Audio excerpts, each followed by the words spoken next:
नमो नमः। नमस्कार। अर्थात सभी विद्यार्थियों को मैं तहे दिल से हार्दिक अभिनंदन एवं नमस्कार करता हूं और साथ ही साथ जो मेरे मित्रगण से जुड़े हुए उनको भी तहे दिल से हार्दिक धन्यवाद देता हूं। देखिए, आज की वीडियो में हम लेते हैं, पिछले वीडियो में हमने पढ़ा था वर्ण। क्या पढ़ा था? वर्ण हमने पढ़ा था पिछले वीडियो में, ठीक है।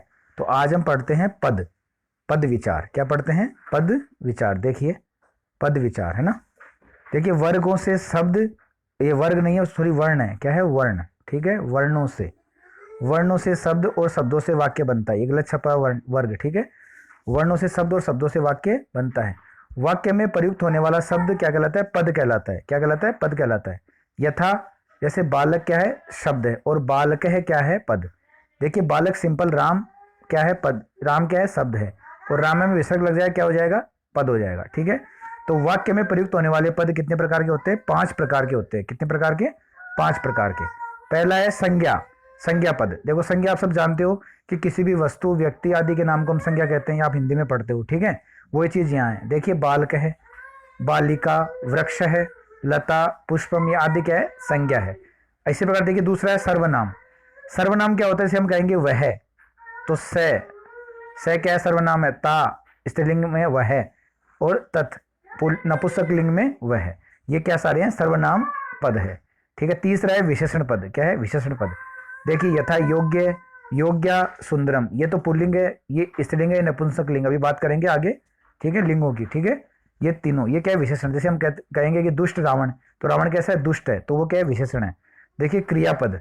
चौथा है क्रियापद। क्रिया जैसे मतलब कहते हैं राम खाना खाता है, तो खाता है, ये क्या है? क्रिया। जब पठती, पढ़ता है, क्रिया है। गच्छति, जाता है, क्रिया है। शोभते, शोभित होता है, ये क्रिया है, ठीक है। अव्यय, लास्ट और अंतिम में पांचवा जो पद का प्रकार है, अव्यय। अव्यय हम उसे कहते हैं जो कभी भी किसी भी रूप में नहीं बदलता है, अर्थात जैसा है वैसा ही रहता है। जैसे अत्र यानी यहाँ, तत्र यानी वहां, कुत्र यानी कहाँ, यथा यानी जैसे, तथा यानी वैसे, ये सारे ऐसे के ऐसे ही रहते हैं, ठीक है। ये कभी नहीं बदलते हैं। चलिए आगे चलते हैं। अब देखिए, अव्यय पद। अभी मैंने बताया अव्यय कभी नहीं बदलते, तो वही है अव्यय पद। क्या होते हैं? अव्यय पद अविकारी होते हैं। क्या होते हैं? अव्यय पद अविकारी। अविकारी का मतलब होता है उनमें कोई विकार उत्पन्न नहीं होता, अर्थात वो परिवर्तित नहीं होते, अर्थात वाक्य प्रयोग के समय उनमें कोई विकार अर्थात परिवर्तन नहीं आता। वे अपने मूल रूप में ही वाक्य में प्रयोग में लाए जाते हैं, ठीक है। देखिए, संज्ञा, सर्वनाम, विशेषण पद परिवर्तनशील अर्थात विकारी होते हैं, यानी इनमें परिवर्तन होता है। देखिए, वाक्य में प्रयोग करते समय इनमें रूपांतर आ जाता है, यथा छात्र शब्द प्रयोगानुसार वाक्य में करते हैं। देखो कैसे करते हैं। देखो, छात्र है, छात्र है, पठती, ये छात्र पढ़ता है। छात्रम, अब देखिए छात्रम हो गया, छात्र का छात्रम बन गया द्वितीय विभक्ति में। देखिए, अध्यापिका छात्रम पृच्छति, अध्यापिका छात्र को पूछती है, तो ये पहले था प्रथम पुरुष, अब आ गया द्वितीय विभक्ति, ठीक है, ठीक है। अब देखिए, छात्रेण, ये छात्रेण छात्र है, छात्रेण से खेलती, अब ये छात्र का छात्रेण बन गया कि छात्र छात्र के साथ खेलता है। तो ये परिवर्तन जो होता है, ये क्या होता है? इसको बोलते हैं विकारी शब्द, यानी विकारी पद, ठीक है। अब देखिए, और जो परिवर्तन नहीं होता वो कहलाते हैं अव्यय। इसकी बात होगी आगे। देखिए, इस प्रकार छात्र शब्द छात्र है, छात्रम, छात्रेण आदि रूप धारण कर लेता है। इसी प्रकार सर्वनाम, विशेषण एवं क्रियापदों में भी प्रयोगानुसार रूपांतर आता है। देखिए, स छात्र है योग्य, वह छात्र योग्य है, तो योग्य तो क्या है? विशेषण है। छात्र क्या है? संज्ञा है, और स क्या है? सर्वनाम है। इस प्रकार देखिए, अगर छात्रा के लिए बोलेंगे तो सा छात्रा योग्या, वह छात्रा योग्य है, यानी वह बालिका योग्य है। तत् पुस्तकम सुंदरम, आगे देखिए क्या लिखा है? सुंदरम, वह पुस्तक सुंदर है, तो ये भी विकार है, ठीक है। तो ये सारे परिवर्तित होते हैं। देखिए अब आगे, क्रियापद धातु से बनता है। क्रियापद किससे बनता है? धातु से बनता है। एक धातु से अनेक क्रियापद बनते हैं। एक धातु से क्या होता है? अनेक क्रियापद बनते हैं। एक धातु से अनेक क्रियापद बनते हैं। काल, पुरुष, वचन आदि के अनुसार क्रियापद में भी रूपांतर आता है। देखिए, रूपांतर यानी परिवर्तन। देखिए, छात्र है, पठती, छात्र पढ़ता है। त्वम पठिष्यसि, तुम पढ़ोगे, अब चेंज हो गया ना ये। देखो, पहले पढ़ता है यानी वर्तमान काल, पढ़ोगे भविष्य काल हो गया। वयम अपठाम, हम सब ने पढ़ लिया, ये भूतकाल हो गया। तो इसी प्रकार क्रियापद में भी रूपांतर आता है। यहाँ सभी क्रियापद पठ धातु से बने हैं। वाक्य प्रयोग से बने पदों में आने वाला परिवर्तन निम्नलिखित तत्वों पर निर्भर करता है। देखिए, कौन कौन से परिवर्तन होते हैं? लिंग, लिंग जो होते हैं 3 होते हैं। कौन से होते हैं? लिंग 3 होते हैं। शब्द का रूप तदनुसार, तदनुसार यानी उसी के, तदनुसार यानी उसी के अनुसार, उसी के अनुसार होता है। यथा जैसे बालक है पुल्लिंग, ठीक है, बालिका नपुंसकलिंग, बालक क्या है पुल्लिंग, बालिका क्या है नपुंसकलिंग है, माफ कीजिएगा, बालक क्या है पुल्लिंग है और बालिका स्त्रीलिंग। और अपत्यम नपुंसकलिंग यानी हम लिखेंगे फलम, फलम भी क्या है नपुंसकलिंग है, ठीक है। तो बालक है पुल्लिंग है, बालिका स्त्रीलिंग है और अपत्यम नपुंसकलिंग है या फलम नपुंसकलिंग है, पुस्तकम नपुंसकलिंग है, ठीक है। अब आगे चलते हैं हम, देखिए वचन, लिंग की बात हो गई, वचन की बात करते हैं कि वचन कितने होते हैं।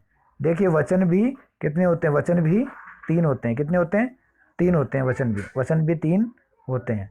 कौन कौन से, एक वचन, द्विवचन, ये देखो वह गलत लिखा है, ये द्विवचन ऐसे लिखते हैं, एक ही वह आएगा, ठीक है, द्विवचन, ठीक है, द्विवचन और बहुवचन। अब देखिए एक वचन सब जानते हो, छात्र अकेला, पुस्तकम एक, लतायाम लताम, ये सारे एक वचन है, विद्यालय विद्यालय को, ये सारे एक वचन है। फिर देखिए द्विवचन में छात्रों, जैसे 2 छात्र है तो छात्रों, है ना, पुस्तकें 2 पुस्तकें हैं, लतायो 2 लताएं हैं, विद्यालय, ये सारे द्विवचन है।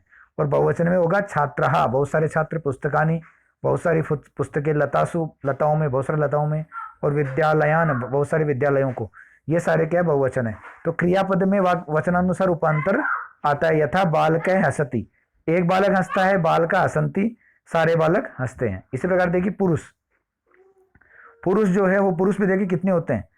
तो हमने बात की पहले लिंग की, लिंग 3 होते हैं, पुल्लिंग स्त्रीलिंग नपुंसक लिंग, पुरुष। उसके बाद हमने बात की वचन की, एक वचन द्विवचन और बहुवचन। उसके बाद बात करेंगे हम पुरुष की। तो क्रियापद में रूपांतर पुरुषानुसार भी आता है। कैसे, पुरुष 3 होते हैं, प्रथम पुरुष पठती, मध्यम पुरुष, ये देखो पठसी लिखा है, ठीक गलत छपा हुआ है पठसी, और उत्तम पुरुष में होता है पठामी, ठीक है। दोनों तीनों क्या है, एक वचन है, लेकिन पुरुष के अनुसार भी परिवर्तन होता है। प्रथम पुरुष को अन्य पुरुष भी हम कहते हैं, प्रथम को कौन सा कहते हैं, अन्य, प्रथम पुरुष को अन्य पुरुष भी कहते हैं। तो प्रथम पुरुष, मध्यम पुरुष और उत्तम पुरुष। अब चलते हैं हम लकार की तरफ। देखिए लकार, लकार काल, क्रिया के काल पर भी क्रियापद का रूप निर्भर करता है, अर्थात लकार या काल मतलब काल जो समय है उसके अनुसार भी क्रिया के काल पर भी क्रियापद का रूप निर्भर करता है। देखिए 3 प्रकार के अभी इसमें बताएं, लकार वैसे 5 सारे लकार तो 10 होते हैं, आपके कोर्स में 5 है, ठीक है। तो देखिए अभी हम 3 की बात करते हैं, वर्तमान काल जो वर्तमान में चल रहा है, तो उसको हम बोलेंगे लट लकार, कि बालकाः पठन्ति, सारे बालक पढ़ रहे हैं, सारे बालक पढ़ रहे हैं, तो ये क्या है, वर्तमान काल। भूतकाल यानी जो बीत चुका उसको हम बोलते हैं लंग लकार, क्या बोलते हैं, लंग लकार। कल मैंने बात की थी, इसको हम अंग बोलेंगे, अंग, है ना, तो लंग लकार, ये अड़े के नीचे ऐसे होता है अड़े, तब अड़े बोलेंगे, ठीक है। तो लंग लकार, लंग लकार देखिए, बालकाः अपठन, सारे बालक पढ़ चुके या पढ़ लिए। भविष्यत काल होता है जो भविष्य में क्या होगा, उसको बोलेंगे हम लिट लकार, तो बालकाः पठिष्यन्ति, सारे बालक पढ़ेंगे, ये क्या है, यह है लिट लकार, ठीक है। अब देखिए कारक, कारक किसे कहेंगे, कारक है संज्ञा अथवा सर्वनाम का रूप वाक्य में कारक के आधार पर निर्धारित किया जाता है, कारक के आधार पर निर्धारित किया जाता है। यथा जैसे, देखिए यथा यानी जैसे, कर्ता कारक में प्रथमा विभक्ति शब्द रूप का प्रयोग होता है, जैसे वृक्षः फलन्ति, तो वृक्षः क्या है, कर्ता है, वो सारे वृक्ष फल देते हैं, ठीक है। जो कार्य करता है वो कर्ता कहलाता है। कर्म कारक, कर्म कारक में द्वितीय विभक्ति का शब्द रूप होता है, जैसे क्या होता है द्वितीय विभक्ति में, देखो द्वितीय का मतलब होता है को, ठीक है, को, ठीक है। जैसे मालाकार है वृक्षान सिंचती, माली जो है वो वृक्षों को, वृक्षान क्या है, द्वितीय है, वृक्षों को सींचता है। बालकाः विद्यालयं गच्छन्ति, बालक विद्यालय को जाते हैं, ठीक है, विद्यालय को जाते हैं, ठीक है। ये विद्यालय में कौन सी द्वितीय विभक्ति है, सारे बालक विद्यालय को या विद्यालय जाते हैं। ध्यान दें कि छात्र यदि पठन काल में सावधान रहें तो उपरितत, उपरितत का मतलब ऊपर दिए गए सभी व्याकरण तत्व सहज ही सीख जाएंगे। वाचन पुनर्वाचन से भी व्याकरण बिंदु स्पष्ट हो जाते हैं, जिसमें वाक्य प्रयोग में अशुद्धि नहीं होती। चलिए आज के वीडियो में इतना ही, बहुत बहुत धन्यवाद देखने के लिए। और जो भी विद्यार्थी और मित्रगण मुझसे प्रथम बार जुड़े हैं वो कृपया बेल आइकन को दबाएं और चैनल को सब्सक्राइब करें, ताकि उनको नए नए वीडियो मिलते रहें और वो संस्कृत शिक्षण में लगातार अपने उत्तरोत्तर वृद्धि करते रहें, ठीक है। तो मैं इसका अभ्यास लेके अगले वीडियो में आऊँगा, तब तक के लिए बहुत बहुत धन्यवाद। जय हिंद, जय भारत।